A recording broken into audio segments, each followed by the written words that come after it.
Bonjour, je suis Mathieu de Qui The Cult et aujourd'hui je vais vous parler de La Nuit des Morts Vivants de George Romero. Premier volet d'une des sagas zombiesques les plus célèbres de l'écran, et même les englobant quasiment toutes. La Nuit des Morts Vivants est initiée en 1968, et plus née d'une volonté de se faire commercialement reconnaître que d'un vrai projet d'auteur. D'ailleurs, on reviendra sur le côté politique de cette première œuvre. George Romero voulait réaliser un film pour se faire connaître, initier sa carrière, et le film d'horreur avait alors le vent en poupe et pouvait lui permettre de réunir un public à moindre frais. Très vite, son ami John Russo se charge du scénario, pendant que lui prépare le tournage. L'inspiration de base provient du génialissime roman Je suis une légende de Richard Matheson et y incorpore alors la base d'une vieille légende religion haïtienne ultra exotique pour faire venir les spectateurs, la légende des zombies. Et là, on peut dire que La Nuit des Morts Vivants a fait plus de mal aux zombies, ou en tout cas dénaturé totalement le concept, quitte à le supplanter aux yeux du grand public.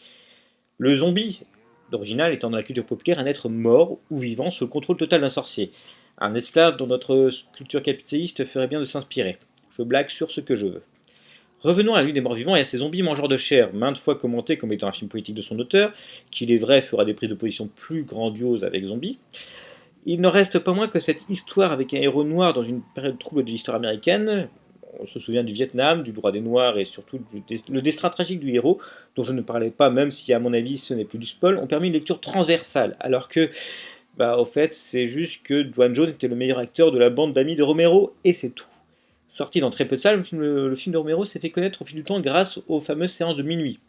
Le succès mit ainsi du temps, mais fut durable. À cela, la boulette du distributeur, The Walter Reed Organization, oui, je le balance, en a fait un cas d'école dans le domaine de la gestion du copyright.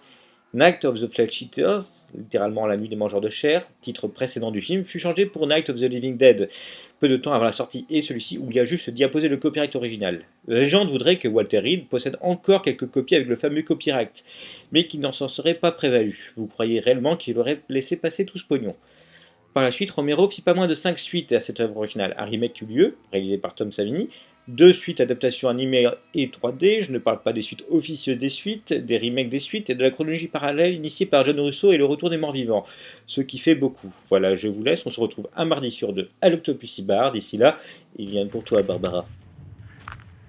They're coming to get you, Barbara.